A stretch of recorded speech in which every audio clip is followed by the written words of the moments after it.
धन्यवाद करते हैं। परमेश्वर हम सभी को अपने भवन में लेकर आया और हमें ये समय दिया कि हम उस यहोवा परमेश्वर की आराधना करने वाले हो सकें। इस संसार में ऐसी कौन सी वो चीजें हैं जिन्हें प्राप्त करने के बाद आप अपने जीवन में ये महसूस करते हैं कि आप संतुष्ट हैं और आप ताकतवर हैं? वो कौन सी ऐसी चीजें हैं जो आपको इस संसार में रहते हुए शक्तिशाली बनाती हैं? बहुत से लोगों के मन में एक चीज आई होगी और वो है पैसा, मनी।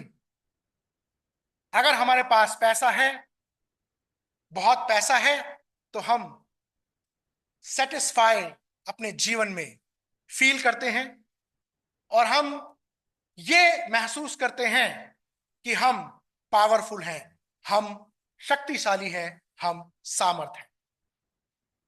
बहुत से लोग अपने जीवन में चाहते हैं कि वो पॉपुलर हो जाएं, प्रसिद्ध बन जाएं और उस प्रसिद्ध होने को प्राप्त करने के बाद वो ये सोचते हैं कि वो सेटिस्फाई हैं, अपने जीवन से संतुष्ट हैं और वो अपने आप को शक्तिशाली, ताकतवर अपने जीवन में महसूस करते हैं। बहुत से लोग यह सोचते हैं अगर उनके पास बहुत से सोर्सेस हैं, बहुत से स्रोत हैं अच्छा जीवन जीने के, या फिर उनके अच्छे कॉन्टैक्ट्स लोगों के साथ हैं, उनकी अच्छी बातचीत लोगों के साथ है, तो वो अपने आप को फील करते हैं कि वो सेटिस्फाई हैं और वो ताकतवर हैं। शायद और भी बहुत सी ऐसी चीजें होंगी जिसको प्राप्त करने के बाद आप सोचते होंगे कि आप संतुष्ट हैं या फिर आप अपने आप को सामर्थी या शक्तिशाली महसूस करते हैं। आज परमेश्वर के वचन से मैं एक ऐसी चीज को आप लोगों के साथ बांटना चाहता हूं। यदि आपके पास पैसे हो या ना हो, आप प्रसिद्ध हो या ना हो, आपके पास स्रोत या फिर आपके अच्छे कॉन्टैक्ट्स लोगों के साथ हैं या नहीं है, अगर आपके पास ये चीज है तो आप अपने जीवन में संतुष्ट और सामर्थी जरूर महसूस करेंगे। और वो कौन सी चीज है? वो है द पावर ऑफ गॉड, परमेश्वर की सामर्थ। भजनकार जो आसाफ है, वो अपने भजन में, भजन संहिता 73 और उसके 26 पद में ये कहता है, my flesh and my heart may fail, but God is the strength of my heart and my portion forever. वो कहता है मेरा हृदय और मन भले ही हार जाएं, परंतु परमेश्वर सर्वदा के लिए मेरा भाग और मेरे हृदय की चट्टान बना है। वो कहता है कि चाहे मेरा शरीर चला जाए या मेरे प्राण चले जाएं, लेकिन यदि परमेश्वर की सामर्थ मेरे अंदर है तो मैं उसकी चट्टान हूं। मेरा हृदय एक चट्टान के समान है। आज जो थीम मैंने अपनी प्रीचिंग का रखा है उसका नाम है, अगर आप इसमें देखेंगे, the power of God is enough. The power of God is enough. परमेश्वर की सामर्थ पर्याप्त है। और इसी के बारे में आज परमेश्वर के वचन में से हम देखेंगे। हम पौलुस प्रेरित के द्वारा लिखी गई इफिसुस की कलीसिया के लोगों के नाम इस पत्री का अध्ययन कर रहे हैं। पहले सरमन में मैंने आपको परमेश्वर के वचन से बताया था कि पौलुस उन आत्मिक आशीषों के बारे में बात करता है जो परमेश्वर ने कलीसिया को दी हैं, और वो आत्मिक आशीषें इस संसार की किसी भी वस्तु को प्राप्त करने के द्वारा आप और मैं प्राप्त नहीं कर सकते। दूसरे सरमन में मैंने उस प्रेयर के बारे में बताया था जो पौलुस इफिसुस के लोगों के लिए करता है, और वहां पर वो 3 बातें उन प्रार्थना में कहता है। पहली चीज वो कहता है कि तुम परमेश्वर को अधिकाई से और ज्यादा जान सको। दूसरी चीज वो उस प्रार्थना में कहता है कि तुम्हारे मन की आंखें ज्योति में हो, कि तुम जान लो कि तुम्हारी बुलाहट क्या है। और तीसरी चीज वो उस प्रार्थना में ये कहता है कि वह सामर्थ हम विश्वास करते जो लोग करते हैं कितनी महान शक्ति के प्रभाव के उस कार्य के अनुसार हमें दी गई है। लेकिन जब वो ये प्रार्थना कर रहा है तो अभी उसकी प्रार्थना समाप्त नहीं हुई है। अब वो इस प्रार्थना में आगे बढ़ेगा, और जो 4 पद मैं आज आप लोगों के साथ बांटने वाला हूं वो भी प्रार्थना का भाग है, और वो अपनी इस प्रार्थना में आगे बढ़ रहा है और कुछ महत्वपूर्ण बातें मसीह के बारे में और कलीसिया के बारे में कर रहा है। आज उन्हीं बातों को हम परमेश्वर के वचन में से देखेंगे।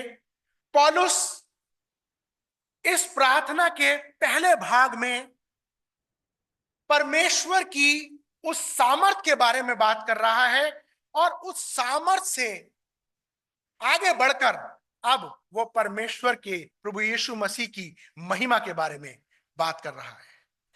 यदि हम इफिसियोस का पहला अध्याय और उसके 19 पद से पढ़ें, मैं 19 पद से लेकर आपके सामने पढ़ूंगा।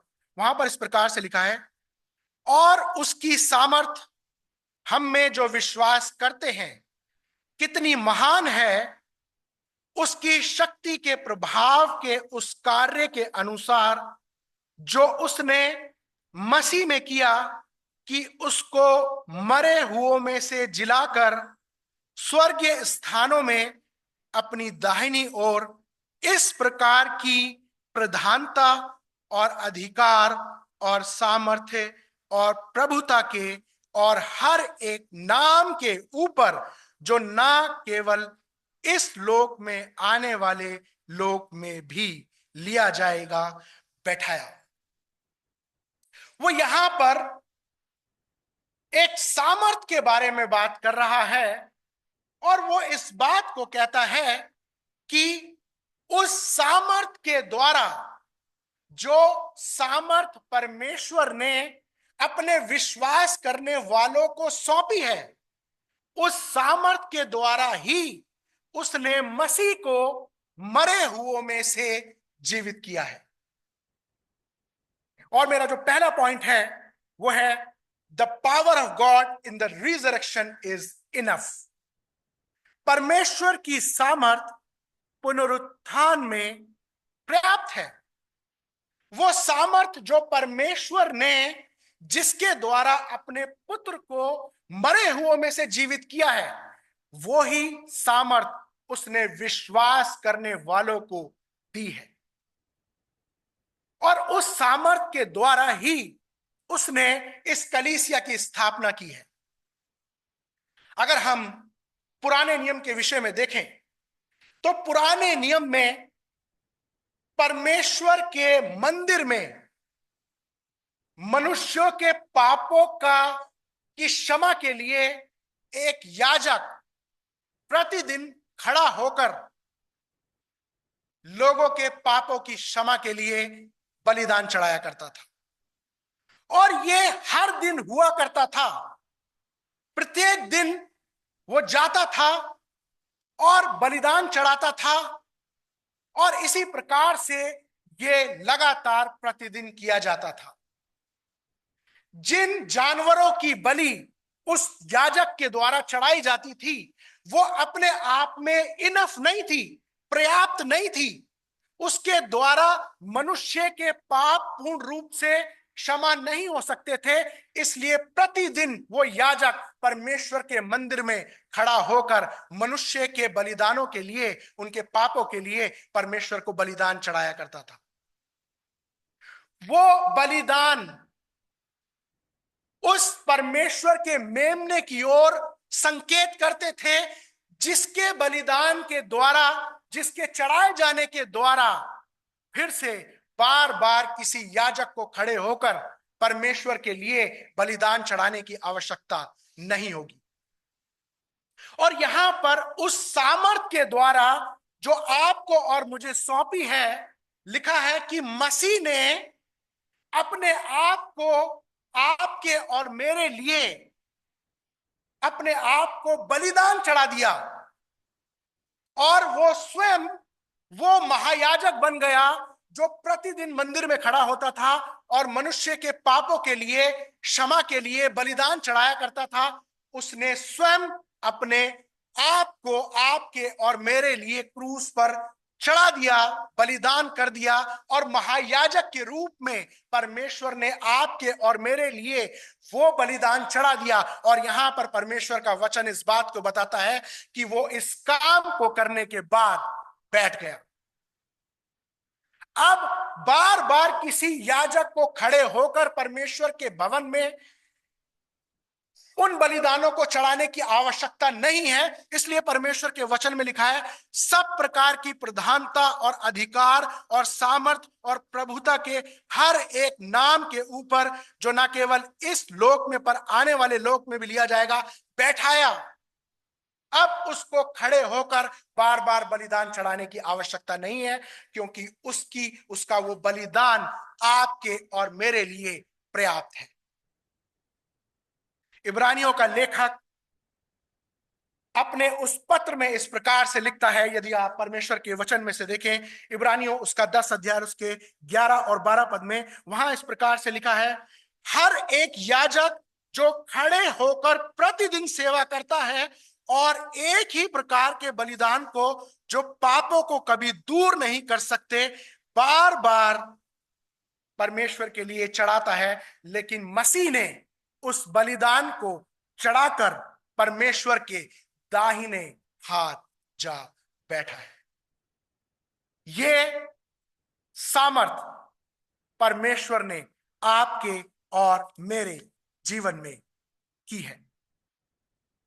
क्या आप और मैं इस सामर्थ को समझ गए हैं? जो व्यक्ति इस सामर्थ को समझ जाता है, वो सबसे पहले नम्र बन जाता है। पौलुस कलीसिया को सताने वाला व्यक्ति था, और अंतिम बार जब वो कलीसिया को सताने के लिए जा रहा था, उसने दमिश्क के मार्ग में इस सामर्थ को, जिसके द्वारा परमेश्वर ने मसीह को मरे हुए में से जीवित किया, उसने महसूस किया। और जैसे ही उसने महसूस किया, he became a humble man। एक कलीसिया को सताने वाला व्यक्ति कलीसिया को बनाने वाला व्यक्ति बन गया, क्योंकि उसने उस सामर्थ को अपने जीवन में महसूस किया, और वो एक नम्र व्यक्ति बन गया। जो लोग इस सामर्थ को पहचान लेते हैं, उनके जीवन में पश्चाताप उत्पन्न होता है, और वो इस बात को कहते हैं कि लॉर्ड, आई एम नथिंग, मैं इस योग्य नहीं हूं कि मैं तेरी बड़ाई कर सकूं, तेरे परमेश्वर के राज्य में शामिल हो सकूं, मैं एक पापी मनुष्य हूं। हम मती को देखते हैं, जो टैक्स कलेक्टर था। वो एक बुरा व्यक्ति था। यहूदी लोग इस व्यक्ति को बिल्कुल भी पसंद नहीं करते थे, क्योंकि मती जो चुंगी लेने वाला था, वो अपने ही भाइयों से कर वसूल किया करता था। यहूदी लोग मती को पसंद नहीं करते थे। जब उसका एनकाउंटर प्रभु यीशु मसीह के साथ हुआ और उसने उस सामर्थ को अपने जीवन में महसूस किया, तो उस चौकी को छोड़कर वो प्रभु यीशु मसीह के पीछे हो लिया। मैं आपको बताना चाहता हूं, मती अच्छा खासा अमीर व्यक्ति था, लेकिन उसने उस सामर्थ को अपने जीवन में महसूस किया और लोगों को लूटने वाला व्यक्ति लोगों को सुसमाचार सुनाने वाला व्यक्ति बन गया। यहां पर वो इस बात को कहता है कि उसने वो सामर्थ जिसके द्वारा मसीह को मरे हुए में से जिलाया है, वही सामर्थ उसने आपको और मुझे सौंपी है। जब हम यहां पर उन अधिकार और उन प्रधानताओं के बारे में बात करते हैं जिसके विषय में पौलुस यहां पर बात कर रहा है, तो वो इस प्रकार से कहता है, सब प्रकार की प्रधानता और अधिकार और सामर्थ और प्रभुता के हर एक नाम के ऊपर जो ना केवल इस लोक में पर आने वाले लोक में भी लिया जाएगा, बैठाया। अगर हम यहां पर इन अधिकार और प्रधानता की बात करें, तो ये कौन से प्रधानता और अधिकार और सामर्थ की बात यहां पर पौलुस कर रहा है? अगर हम यूनानी भाषा में इस प्रधानता शब्द को देखें तो वहां पर इस शब्द का मतलब है rule upon evil spiritual forces. प्रभु यीशु मसीह को परमेश्वर ने उन सारी दुष्टता की ताकतों के ऊपर बैठाया है। दूसरा शब्द यहां पर इस्तेमाल किया गया है, वो है अथॉरिटी। यूनानी भाषा के अंदर इस शब्द का ट्रांसलेशन जब निकालते हैं तो आता है ruler upon evil spiritual forces, और sorry, prince of the authority of the air. आकाश की वो तमाम अंधकार की शक्तियां जो हमारे चारों ओर कार्य करती है, उन पर परमेश्वर ने प्रभु यीशु मसीह को ऊपर उनके बैठाया है। ये जो अधिकार शब्द यहां पर इस्तेमाल किया गया है, अथॉरिटी, और यहां पर जो शब्द इस्तेमाल किया गया है सामर्थ, वो अपने एरिया में वो ताकतें अपने अपने स्थानों में कार्य करती हैं और वो सारे चीजें अपने अपने स्थानों में प्रभुता करती है। वो इस प्रार्थना में कहता है कि इन सारी अंधकार की शक्तियों पर परमेश्वर ने अपने पुत्र को बैठा दिया है। मैं आपको बताना चाहता हूं, ये जो अंधकार की शक्तियां हैं, ये इवल फोर्सेस जो हैं, वो आज हमारे बीच में कार्य कर रही हैं, हमारे परिवारों में कार्य कर रही हैं, हमारे रिलेशनशिप्स के अंदर कार्य कर रही हैं। ये आकाश में कार्य करने वाली शक्तियां, इनमें सामर्थ है। ये क्या कर रही हैं आज के समय में? ये फैमिलीज को डिस्ट्रॉय कर रही हैं, यूनिटी को तोड़ रही हैं। हस्बैंड वाइफ, माता पिता बच्चे, ये इविल फोर्सेस परिवार को डिस्ट्रॉय कर रही है।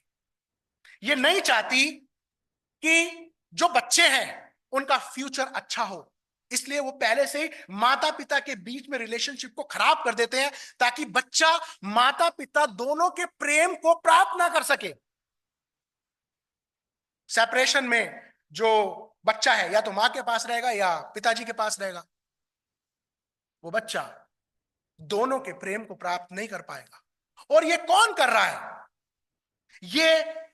ये वही प्रधानताएं, ये वही सामर्थ, ये वही अधिकार जो हमारे चारों ओर कार्य कर रही है, जिस पर परमेश्वर ने अपने पुत्र को बैठा दिया है, वो हमारे ऊपर कार्य कर रही है।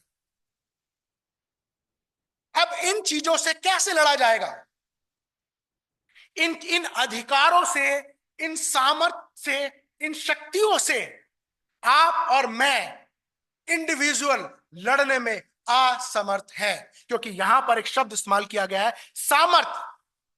ये शक्तियां अपने आप में सामर्थी हैं और हम जो इंसान हैं अपनी ताकत से इनसे नहीं लड़ सकते हैं। हमें इसलिए उसकी आवश्यकता है जिसको परमेश्वर ने इन सारे अधिकारों के ऊपर बैठाया है, और वो है मसीह।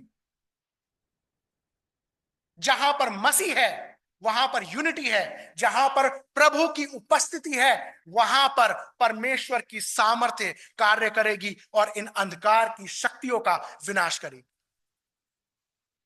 जो ये प्रार्थना कर रहा है, ये इन अंधकार की शक्तियों के बारे में क्यों बात कर रहा है?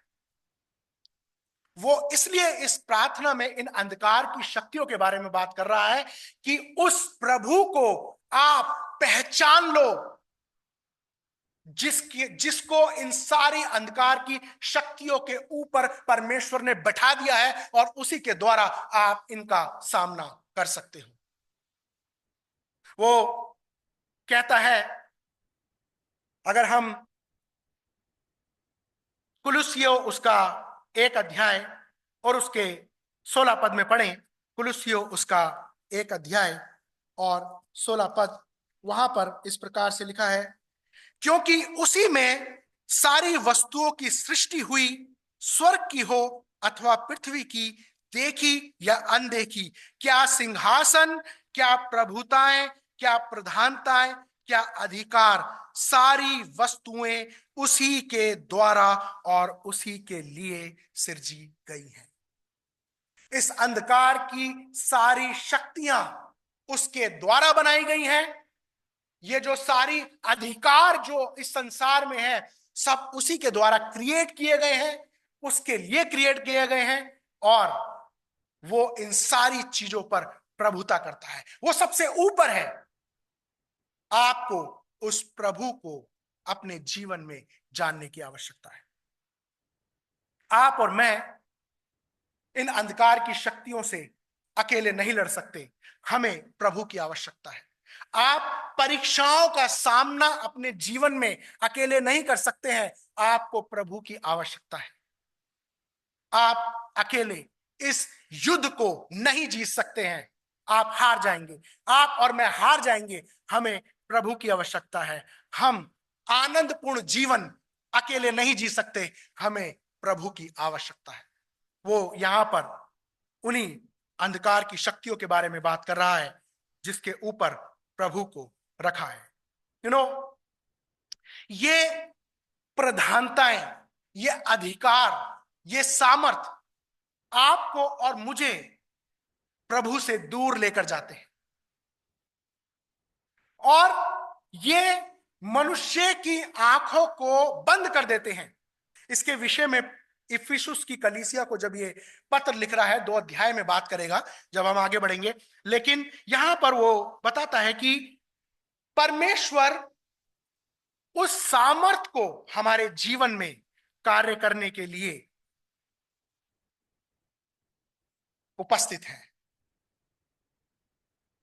आइए हम उस अंधकार की इन प्रधानताओं को, इन शक्तियों को जो हमें परमेश्वर से दूर ले जाकर संसार की अन्य चीजों के अंदर फंसाने का प्रयास कर रही हैं, उन चीजों को हम अपने आप को ना सौंपें। जैसे ही हम परमेश्वर प्रभु यीशु मसीह की उपस्थिति से दूर होंगे, परमेश्वर की सामर्थ हमारे जीवन में क्रियाशील नहीं होगी, बल्कि अंधकार की शक्तियां हमारे ऊपर प्रभुता करने लग जाएगी। इसलिए हमें उस प्रभु की आवश्यकता है।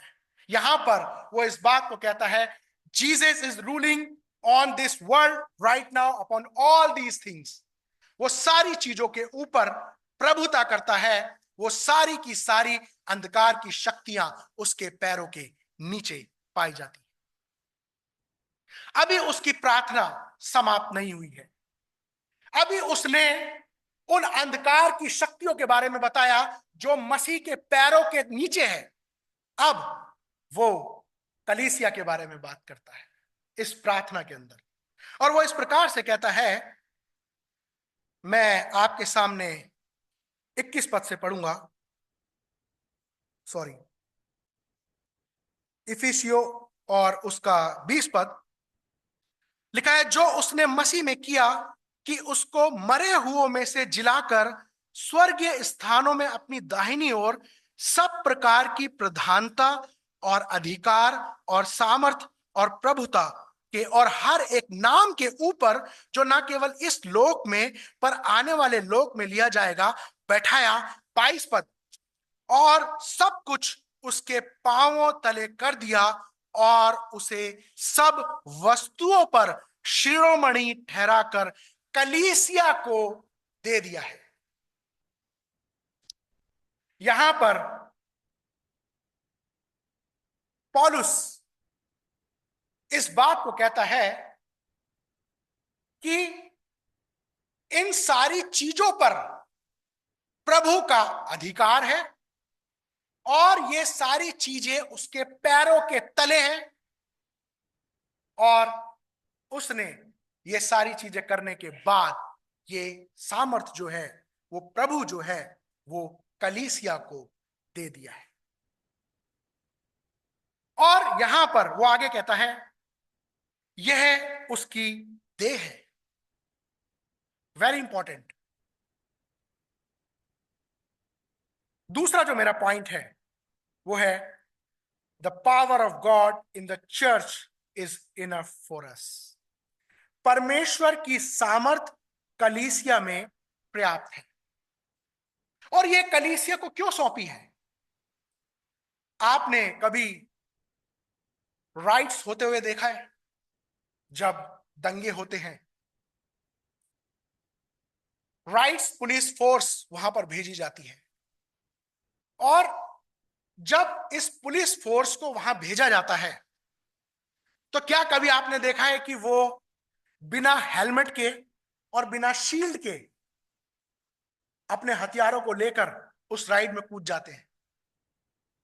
देखा है कभी? राइट पुलिस फोर्स जो है, जो उसके कर्मचारी हैं, जो जो उसके अंदर सैनिक होते हैं, वो सबसे पहले अपनी शील्ड को बांधते हैं, उसके बाद वो हेलमेट लगाते हैं,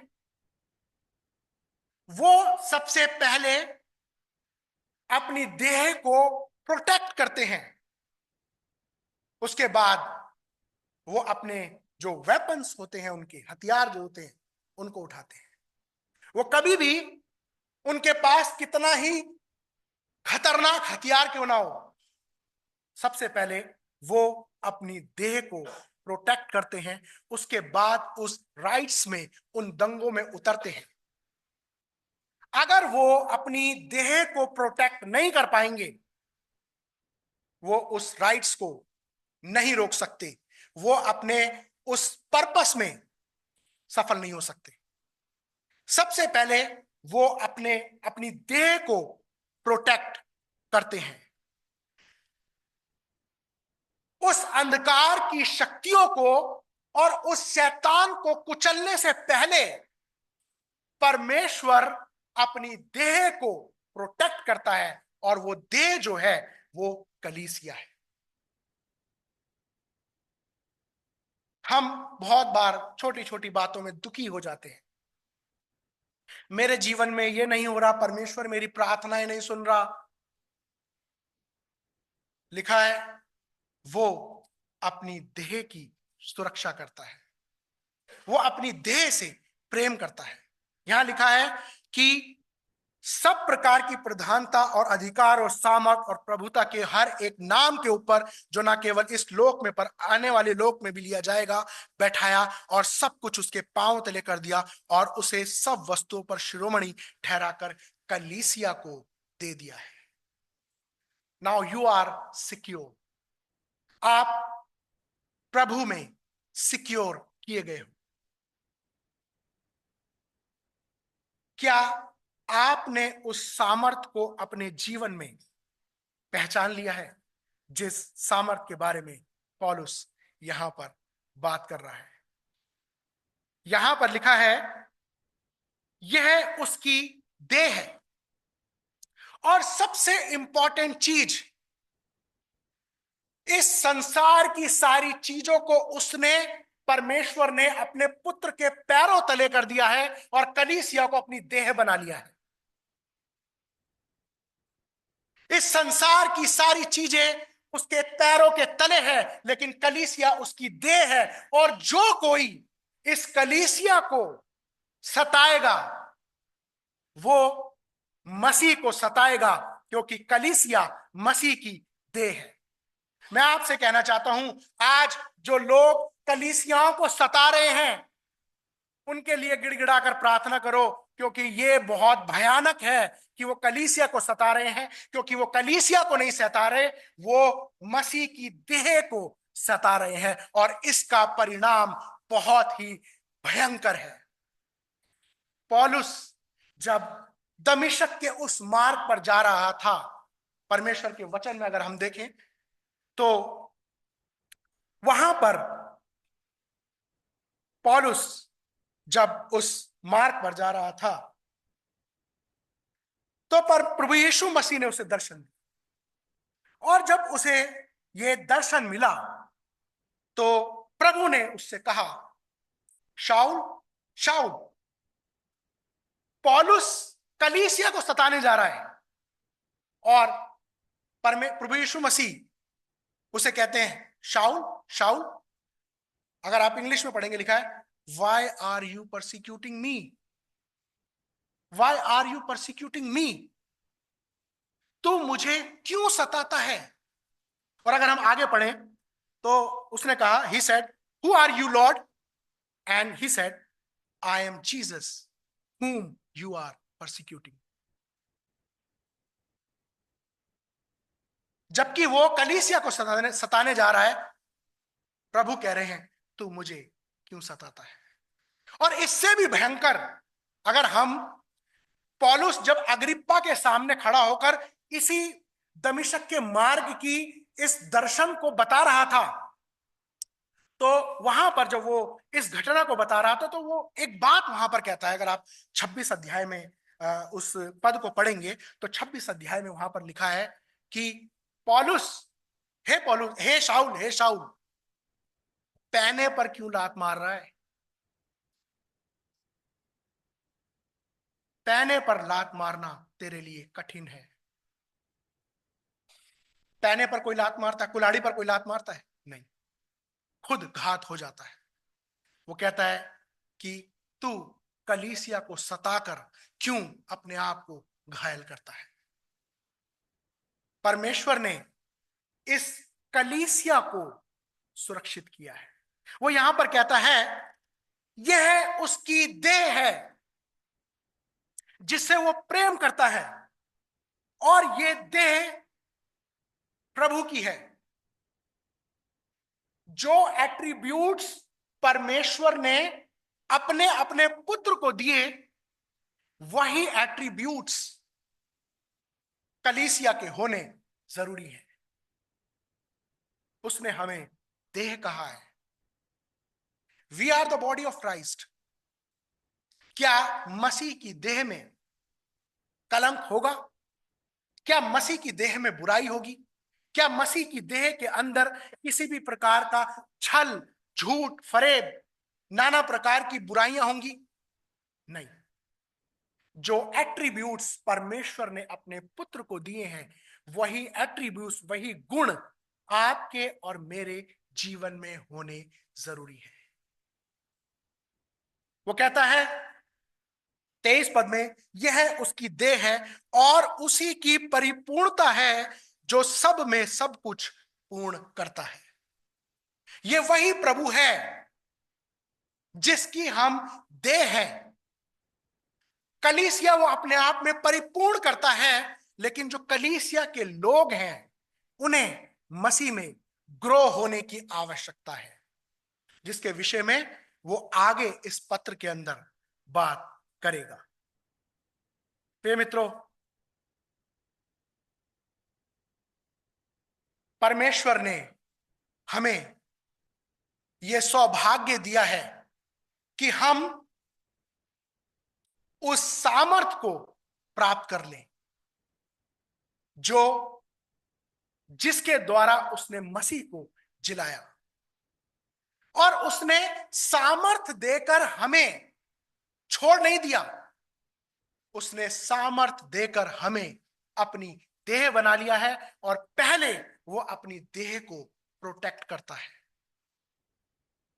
और उसके बाद वो अपनी इस देह को ग्रो होने में सहायता करता है। यहां पर परमेश्वर के वचन में अगर हम देखें तो यहां लिखा है, और सब कुछ उसके पांवों तले कर दिया और उसे सब वस्तुओं पर शिरोमणि ठहराया है।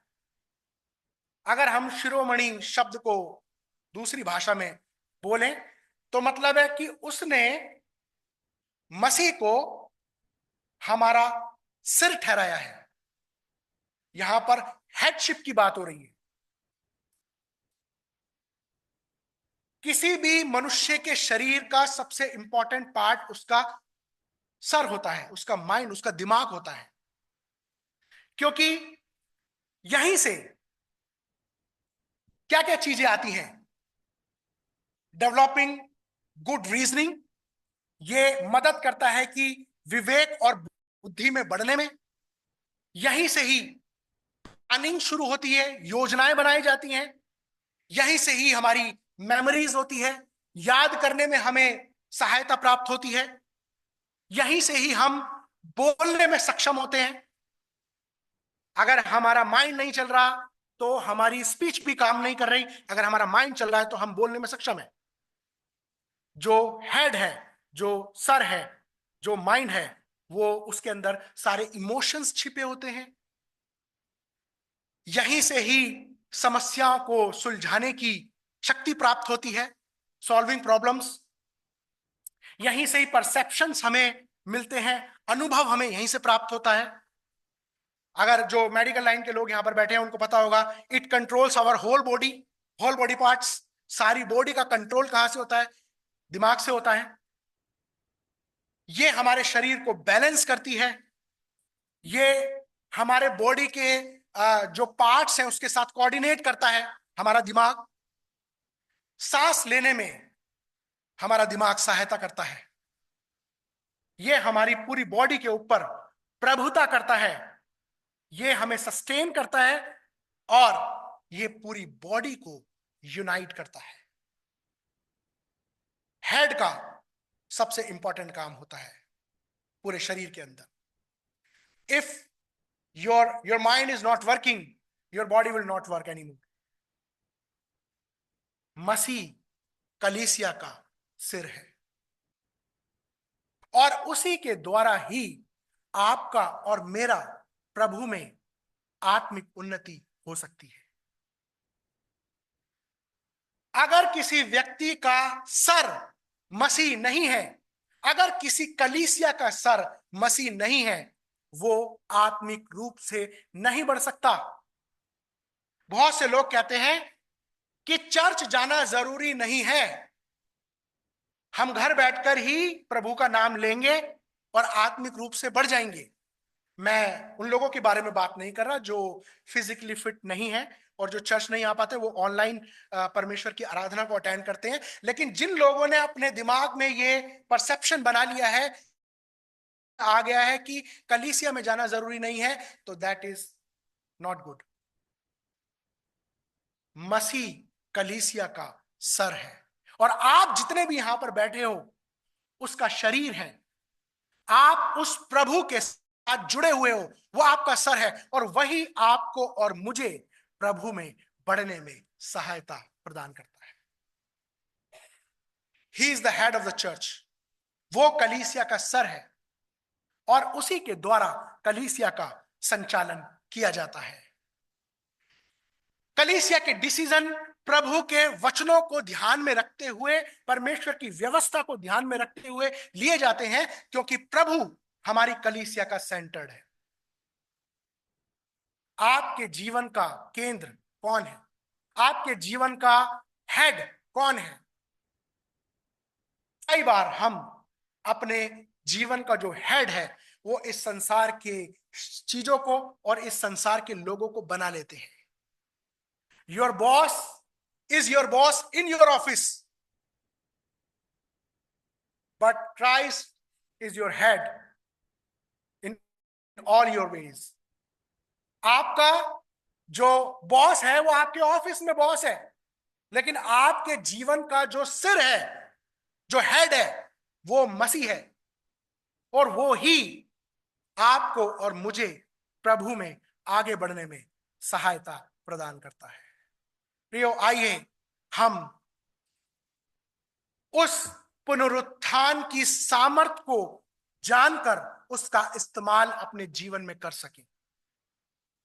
आइए उस प्रभु को, जिसको परमेश्वर ने इस संसार की सारी अंधकार की शक्तियों पर और उन आकाश की शक्तियों के ऊपर बैठा दिया है, उस प्रभु को अपने जीवन का, अपनी कलीसिया का, अपने परिवार का हेड बना ले, ताकि हम उस प्रभु में आगे बढ़ने वाले हो सके। परमेश्वर इन वचनों के द्वारा हम सभी को आशीष दे।